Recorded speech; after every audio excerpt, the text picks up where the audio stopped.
Wonderla toilet cleaning ను సులభంగా మార్చే powerful product Elim toilet cleaner. Sir మీరు అంతగా ప్రేమించిన వ్యక్తి 2009లో ఆ సంఘటన జరగడం మీకు ప్రోగ్రాం పెట్టారండి రచ్చబండానని. అవును. నాకే ఫోన్ చేసినాడు. సికే బాబు అని ఎమ్మెల్యే ఉన్నారు అక్కడ. కొద్దిగా అతను ఒక అగ్రెసివ్ టైప్ సికే బాబు. గోపీనాథ్ అని ఫార్మర్ ఎమ్మెల్యే, వాళ్ళ కొడుకు వివాహం. అతనేదో భంగపడ్డాడు రావాల్సిందేను అని. ఈయన మాట ఇచ్చాడు, వస్తానులే గోపి అని. ఇంక పెళ్ళి ఎట్లాగూ ఉంది కదా అని రచ్చబండ కార్యక్రమాన్ని ఆ రోజున ఫిక్స్ చేసుకున్నాడు. నాకు తెలిసి నేను వ్యతిరేకించిన. ఏంది ఆ పెళ్ళి, ముందే ఈ సికే బాబుతో తలకాయ నొప్పి. వాళ్ళిద్దరికి మంచి సంబంధం ఉంది రాజశేఖర రెడ్డి గారికి సీకేకి.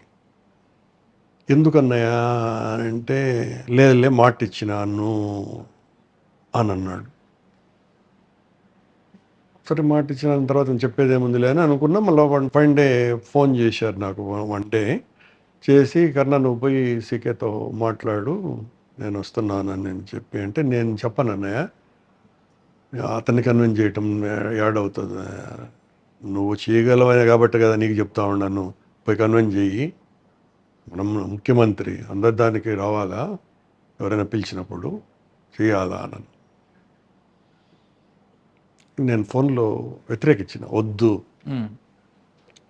అంటే మీకు అతను సన్నిహితుడే కాకుండా అతని తత్వం కూడా తెలిసి అతను బాధపడతాడని తెలిసి, దానికి తోడు అతనికి సీటు కూడా లేదు, ఎమ్మెల్యే కూడా కాలనుకుంటా అతను ఆ టైంలో. ఎందుకు అని లేదులే రావాల్సిందే అన్నాడు. నువ్వు పోయి కన్విన్స్ చెయ్యి అని అన్నాడు నన్ను ఆయన. వస్తున్నానని చెప్పు, మొదట వాళ్ళ ఇంటికి వస్తాను, తర్వాత పెళ్ళికి పోతాను అని. చాలా ఇష్టంగా పోయానండి నేను, చాలా ఇష్టంగా. మరి ఏమన్నా వేవ్స్ ఎట్లా అనిపిస్తాయో తెలియదు కానీ మురళి గారు, ఈ సీకే ఒప్పుకోళ్లే కాబట్టి రాడులే అనేది కూడా నా మనసులో నడుస్తున్నది. నేను పోయి సీకే రాజశేఖరన్న వస్తున్నారు ఆ పెళ్ళికి అంటే, ఏ విషయంలోనూ అంటే రాజశేఖర రెడ్డి మనిషిగా నాకు సీకేతో కూడా ఎక్కువగానే రిలేషన్ ఉండేది అప్పటి వరకు. వెంటనే యాక్సెప్ట్ చేయనటువంటి మనిషి చెప్పమన్నాడు, ఖచ్చితంగా వస్తానని చెప్పి. మొదట నీ ఇంటికి వస్తాడు అని అంటే, అనంగానే ఇంక లేస్తాడులే అని అనుకున్నా నేను. కానీ గప్చుప్పున అతను అట్లాగే లేకన్నా అని అన్నాడు.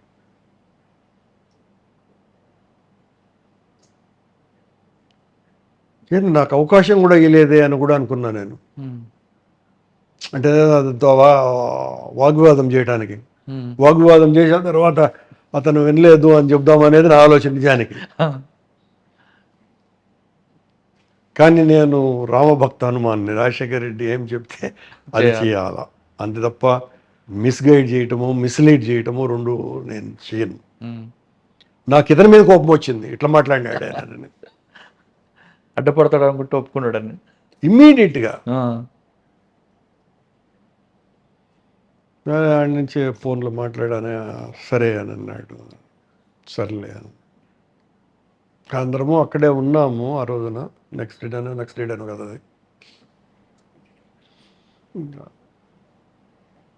ఏం చెప్తాం, మిస్ అయినాడు అన్నటువంటిది ఇంకా ఏడుపంతంగా ఏడవలేదు నేను. ఆ రోజు హెలికాప్టర్ మిస్ అయింది మీకు ఫస్ట్ తెలిసి ఉంటుంది. తెల్లవారు పౌరాల గుట్ట దగ్గర ట్రేస్ అయింది.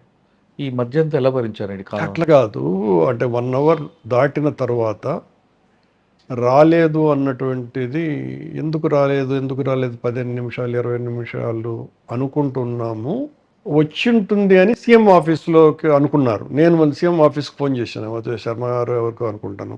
ఏం శర్మ గారు ఇంకా రాలేదే, హెలికాప్టర్ లేట్గా బయలుదేరి. లేదండి చాలా ముందే బయలుదేరేసింది, ఇప్పటికెప్పుడు ల్యాండ్ అయ్యాలా. అని అంటే లేదు రాలేదు.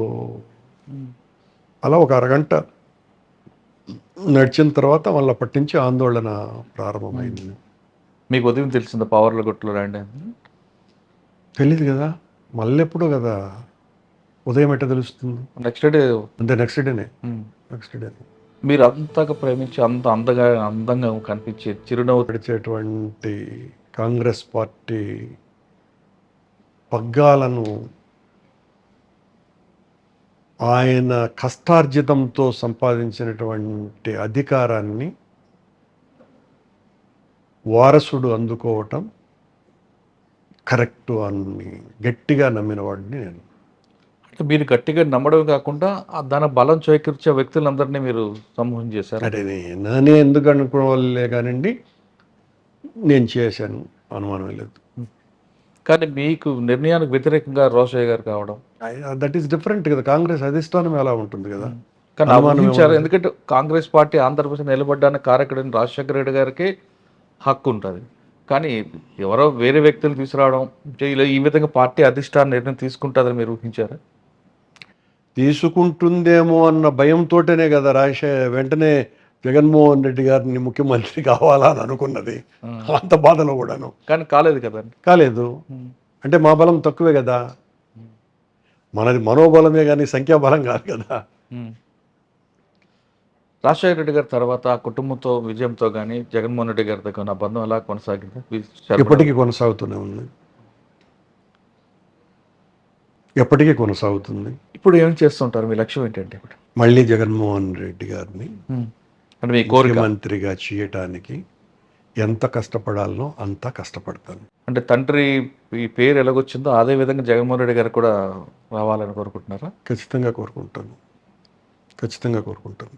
రాజశేఖర రెడ్డి గారు కూడా ముఖ్యమంత్రి కాకముందు ఆయన పడ్డటువంటి కష్టాలు మామూలుటివి కాదే. వాటిలన్నింటిలోనూ కూడా నేను చూసినటువంటి వాడిని కదా, ఎన్ని కష్టాలు పడ్డారు ఏంటి అన్నది. ఇప్పుడు జగన్మోహన్ రెడ్డికి మారినటువంటి పరిస్థితులలో అంటే 30 ఏళ్ల క్రితం నాటి ఉండేటువంటి సంఘటనలు ఈరోజు ఉండవు, 50 ఏళ్ల క్రితం నాటి ఉన్నటువంటి సంఘటనలు ఈరోజు ఉండవు. నేను 73లో ఒక సంఘటన జరిగింది, నాకు 73-74లో 73-74లో ఒక సంఘటన జరిగింది. పెద్దిరెడ్డి తిమ్మారెడ్డి గారు అని ఒక మంత్రి ఉండేవారు ఆ రోజుల్లో, పాతకాలం ఆయన 69లలో. ఆయన మేము బాగా ఉడుకు రాజకీయాలలో ఉన్నప్పుడు తిరుపతిలో కోనేటి కట్టకాడ ఒక మీటింగ్ పెట్టాడు. నేను మాట్లాడినవల అవినీతి పరుడినా అని మాట్లాడినవల. అదే విప్లవ రాజకీయాలలో బలంగా ఉన్న రాడికల్ స్టూడెంట్స్గా. కానీ 84లోనూ 85లోనూ అనుకుంటా ఆయన చనిపోయారు. ఇల్లు కూడా లేదు ఆయనకి, ఇల్లు కూడా లేదు. అంత గొప్పగా జీవించినటువంటి వ్యక్తి. ఏదో చిన్న విషయంలో ఆయన మీద ఆరోపణ ఉండింది. ఆ ఆరోపణను ఎప్పుడు చదివినాం చిన్నప్పుడు మేము. ఆరోపణతో మనం ఆయన అంటే ఓ చిన్న ఆరోపణనే అతిపెద్దదిగా అనుకున్నటువంటి రోజుల నుంచి మారినటువంటి పరిస్థితులలో మనం ఈ రోజున రాజశేఖర రెడ్డి గారు, ఆ తర్వాత జగన్మోహన్ రెడ్డి గారు, జగన్మోహన్ రెడ్డి ఫైటింగ్ నేచర్, తన మీద వస్తున్నటువంటి ఆరోపణలు, వాటిల మీద ఆయన ప్రతిఘటిస్తున్నటువంటి తీరు, ఇవన్నీ కూడాను తన్ని చాలా గట్టిగా నిలబెడుతున్నాయి. ఆ రోజు అభిప్రాయ భేదాలు ఉండేటి, ఈరోజు రాజకీయాలలో శత్రుత్వాలు ఉన్నాయి. ఈరోజు అభిప్రాయ భేదాలు కావు. కాదు కరెక్ట్. ఐడియాలజీ లేదు. నేరుగా మీతో కొట్టుకోం అంత తప్ప మా ఈ సోషల్ మీడియాలో లేకపోతే మెయిన్ స్ట్రీమ్ మీడియాలో బూతులు తప్ప ఇంకేమీ లేవు కదా. బూతులకు మరో కొత్త రూపంలో ఆరోపణలు ఉంటాయి, అవే కదా నడుస్తున్నాయి. వీటిలన్నింటినీ ఎదిరించి నిలబడాలనంటే జగన్మోహన్ రెడ్డి లాంటి వాడే మునగాడైన హీరో నా దృష్టిలో. రాజకీయాలు ఇప్పుడున్న ప్రస్తుత రాజకీయాలు వేరు, అప్పుడున్న రాజకీయాలు వేరు. మీరు ఇందాక చెప్పారు ఒక వ్యక్తి గురించి, రామచంద్రారెడ్డి గారు. ఒక ఆరోపణ ఉన్న వ్యక్తి తర్వాత చూసేసరికి ఆర్థికంగా కూడా లేరు అన్నది.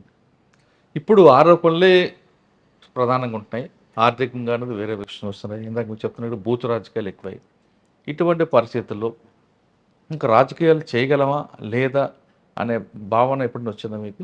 ఎందుకు ఇదంతా మనకు నేను రాజశేఖర రెడ్డి గారి కుటుంబ పట్ల నాకున్నటువంటి అవ్యానుజరాగమైనటువంటి ప్రేమ కొద్దీ నేను జగన్మోహన్ రెడ్డి గారితో నేను చనిపోయేంత వరకు కొనసాగుతాను. అందులో ఏ రకమైన అనుమానము లేదు. నేనేదో ఆశించి రాజశేఖర రెడ్డి గారి పంచన నేను ఆ రోజు చేరలేదు. నాకు ఆలోచనలు ఉన్నాయి. అంతో ఎంతో సమాజం పట్ల బాధ్యత తెలిసినటువంటి వ్యక్తిగానే నేను మాట్లాడుతున్నా.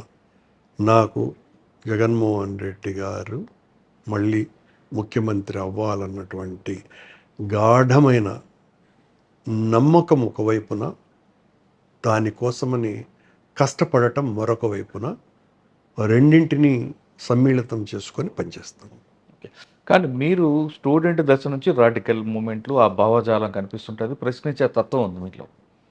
కానీ రాజకీయాలు వేరు, మీకు ఉన్న జీన్స్లో వచ్చింది వేరు.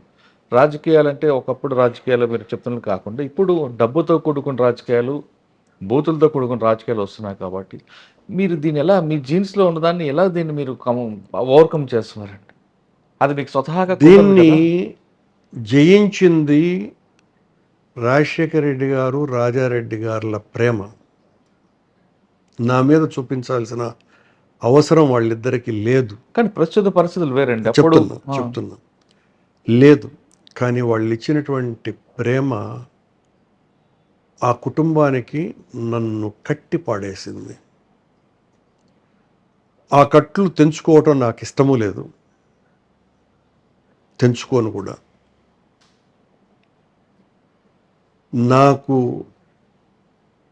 నేను విప్లవ రాజకీయాలు మానేసిన తర్వాత కొద్ది సంవత్సరాలు, ఒక 3-4 ఏండ్లు, ఆ తొట్టుపాటు, జీవన తొట్టుపాటు ఏదైతే ఉన్నదో ఆ తొట్టుపాటు మామూలుది కాదు నాకు జరిగింది. ఆ సమయాన వాళ్ళిద్దరూ ఇచ్చినటువంటి ఆసరా, ఆ కృతజ్ఞత నేను జీవితకాలము మర్చిపోయేటువంటి కృతజ్ఞుణ్ణి కాదు. ఒకటి. రెండవది, ఆ తర్వాత రాజకీయాలు ఆయన కోసమనే, నేను రాజశేఖర రెడ్డి గారి కోసమనే ఈ రాజకీయాలలోకి వచ్చా. నాకు కాంగ్రెస్ పట్లనో మరొక పార్టీ పట్లనో నాకు ఏ రకమైనటువంటి ప్రేమ లేదు. నాకు ప్రేమ, గౌరవము రాజశేఖర రెడ్డి గారి కుటుంబం మీదనే. అందుకోసమనే ఆయనతో పాటు కాంగ్రెస్లో ఆయన చేయూత వలన వచ్చిన పదవులు చేపట్టినానే తప్ప అది కాంగ్రెస్ మీద ప్రేమతో కాదు, రాజశేఖర రెడ్డి గారి మీద ఉన్న గౌరవంతో. ఆ గౌరవాన్ని, ఆ ప్రేమని ఆయన రాజారెడ్డి గారు పోయిన తర్వాత ఆయన వారసుడిగా జగన్మోహన్ రెడ్డి గారితో కొనసాగించాలా అని జీవితాశయంగా చేస్తాను. Jagan is a fighter. అది మామూలు స్థాయి ఫైటర్ లక్షణం కాదు అతనికి ఉండేది. బహుశా తొలినాళ్లలోనే కనిపెట్టినటువంటి వాళ్ళలో నేను ఒకడిని. నాకు అతను చిన్నప్పటి నుంచి కూడా నాకు బాగా తెలుసును. అతనికి నేను తెలుసునో తెలియదో నాకు తెలియదు, కానీ నాకు తెలుసు అతను. రాజశేఖర రెడ్డి గారి మరణం తర్వాత జగన్మోహన్ రెడ్డి గారు కాంగ్రెస్కు దూరమవుతున్నటువంటి ఆ సంధి సమయంలో నాకు కాంగ్రెస్లో ఉన్నటువంటి లీడర్లు, రాజశేఖర రెడ్డి గారి వర్గమంతా కూడా మెజారిటీ నాకు సన్నిహితులే. కాబట్టి అలాంటి వాళ్ళనందరినీ కూడా ఇటువైపు తిప్పేటువంటి ప్రయత్నం కూడా నేను చేశా. పేర్లొద్దు కానండి. ఆ సందర్భంలో వాళ్ళు ఏదో ఏందబ్బా అతను వినడు అది ఏదైనా మాటలు మాట్లాడినప్పుడు, కాదయ్యా మన ఇంట్లో మనకు మనవడో ఎవరో ఒకరు పుడతారు, మనం ఎత్తుకుంటాము, ఎత్తుకున్నప్పుడు వాడు యూరిన్ పాస్ చేస్తాడు అనుకోయా, వాడు యూరిన్ పాస్ చేసినాడని ఎగిసి తోసి బుట్టలో వేసేస్తావా వాడిని అని రోడ్లో వేసేస్తామా? ఏమే లాలిస్తాం కదా. రాజశేఖర రెడ్డి గారు మనుషులంగా మనం చేయాల్సిందేంది ఆ లాలించటం కాదా? ఆయన వినడని వెళ్ళిపోతారేమయ్యా. నేను చాలా చాలా ఎక్కువ సార్లు చాలామందితో మాట్లాడినటువంటి మాట. ఆ సందర్భంగా నేను చెప్పిన మాట, జగన్మోహన్ రెడ్డి అనే వ్యక్తి మామూలోడు కాదు. మీకు ఈ రోజున అతను మొండోడుగా కనిపిస్తున్నాడు, అతను ఎలాంటి వాడు అన్నది బహుశా నాకు ఈ పరిశీలన కావచ్చు, పరిజ్ఞానం కావచ్చు, నా గత నేపథ్యం వలన వచ్చినటువంటి అనాలిసిస్ అయి ఉండొచ్చునేమో. అతను ఎలాంటి వాడు అని అంటే, అతను మొదటి రోజున పోతూ ఉంటే మనం ఒట్టి చేతులతో గోడ కొడుతూ ఉంటాడయా. ఎలా అండి? ఒట్టి చేతులతో గోడ పగలగొట్టేదానికి ప్రయత్నం చేస్తుంటాడు. మనం అటా వెళ్తూ ఎవరితను వీడు అని అనుకొని పోతూ ఉంటాం, ఎవడో అని. రెండో రోజు నువ్వు అట్టే పోతూ ఉంటావు, అప్పుడు కొడతానే ఉన్నాడు ఆ యువకుడు. ఒక కన్ను వేసి వెళ్ళిపోతావు. మూడో రోజు పోతున్నావు, మూడో రోజు కూడా కొడతానే ఉన్నాడు. అదేమో మంచి కాసిరాయి అంటే రాతి కట్టడం. పిచ్చా వీడికి అని అనుకుంటావు, ఎందుకు కొడతాడు వాడటానని. నాలుగో రోజు కూడా పోతున్నావు, ఆ కుర్రోడు కొడతానే ఉన్నాడు. ఇంకాస్త వీడికి ఉన్మాదమేమో అని కూడా నువ్వు అనుకుంటావు. ఐదో రోజు మనం పోతాం, ఆ కుర్రోడు కొడతానే ఉన్నాడు. ఒకంత ఆశ్చర్యం మొదలవుద్ది మనలో. కానీ నువ్వు ఆలోచించవు, వెళ్ళిపోతావు. ఆరో రోజు వస్తున్నావు, కొడుతూనే ఉన్నాడు అని ఒక చిన్న దృక్కులు సారించి వెళ్ళిపోయావు. కానీ ఆ కుర్రోడు వల్ల ఏడో రోజు చూసావు, గోడ నెర్రిజీలింది. నెర్రిజీలేటువంటి పొగుళ్ళు ఇచ్చింది. అది జగన్మోహన్ రెడ్డి. నీ ఆలోచన మీద ఆధారపడి అతను పనిచేయడు, ఆయన సంకల్ప బలంతో పనిచేస్తాడు ఆ కుర్రోడు. ఇది నేను చెప్పింది ఇప్పటికే రాజశేఖర రెడ్డి గారు చనిపోయిన 6-7 నెలలప్పుడు. That is Jagan. నీ మార్కుల కోసమనో, నీ అప్రిషియేషన్స్ కోసమనో, వీటి కోసమని పనిచేసేవాడు కాదు అతను. తాను అనుకున్న పని చేసుకొని పోతూ ఉంటాడు. అదే చేసుకున్నాడు, విజేత అయినాడు, విజిత అయినాడు, మళ్ళీ విజేత అవుతాడు. సార్ ఫైనల్గా చెప్పండి, మీ లక్ష్యం జగన్మోహన్ రెడ్డి గారు సీఎం అవ్వడమే అంటారు, కానీ ప్రస్తుత పరిస్థితుల్లో అయ్యే అవకాశం ఉందంటారా? లేదు మీరు ఇందాక చెప్తున్నట్లుగా ఆ సంకల్ప బలంతో ముందుకు వెళ్తారట? అతని సంకల్ప బలం చాలా పెద్దది. జనాన్ని తన వైపు తిప్పుకునేటువంటి ఏదో ఒక సమ్మోహక శక్తి అతనిలో ఉంది. ఖచ్చితంగా దానికి తోడు అదనంగా ఈ ప్రభుత్వం చేసేటువంటి ఘోరాలు రెండు కలిసి అజేయుడిగా మళ్ళీ వస్తారు. ఓకే, జగన్మోహన్ రెడ్డి గారు సీఎంగా మరోసారి సీఎంగా చూడడం మీ లక్ష్యం అయితే, ఇంకా మీ వారసుడు ఎవరు? మీ వారసుడిని ఎలాగ తీసుకొస్తున్నారు? అయ్యి అంటే ఈ వారసుడు ఇవన్నీ అంటే మళ్ళా నేను చెప్పాను అనుకోండి, ఓబా ఇంత ఏమంటారు త్యాగం మాటలన్నీ మాట్లాడతానే అని నాకు ఇష్టం కూడా లేదు అలాంటివన్నీ. నా కొడుకుని నేను బలవంతంగా రాజకీయాలలోకి తేలేదు. వాడు వాడికి ఇష్టమై వచ్చినాడు. నేను వాడికి సపోర్టుగా పెద్ద ఎత్తున చేసేది కూడా ఏమీ లేదు, అది కూడా అబద్ధం అండి. వాడు నాకంటే కూడా చాలా చక్కగా పనిచేసేటువంటి వాడు. నేను నా వలన ఆ కుర్రవాడు నేర్చుకున్నది నేను చిన్నప్పటి నుంచి పుస్తకాలు చదివేటువంటి అలవాటు మా కుర్రవాడు మా అబ్బాయికి కూడా అది అపరిమితంగా అబ్బింది నాకంటే ఎక్కువగా. దానితో పాటు పనిచేసేటువంటి స్వభావం ఇది నా కొడుకుగా నేను చెప్పటం లేదు. మిగతా పొలిటీషియన్స్ కొడుకుల మాదిరిగా మెజారిటీ కొడుకుల మాదిరిగా దుర్వ్యసన పరుడు కాదు, అస్సలు కాదు. చాలా పద్ధతిగా ఆలోచన చేసేవాడు, ఆచరణయుక్తంగా ఉండేటువంటి వాడు, వీటికి తోడు తెలివైనవాడు. ఇవి నా కొడుకని నేను ఇస్తున్నటువంటి అప్రిషియేషన్స్ కానే కావు. ఒకవేళ మీరు అనుకున్నా నేను చేయగలిగింది ఏమీ లేదు. నేను ఆ స్థానంలో వేరే వాళ్ళన్నా కూడా అలాగే చెప్తాను నేను. ఇక వాడి భవిష్యత్తు వాడికి సంబంధించిన అంశం, అది నాకు సంబంధించినటువంటి విషయం కాదు.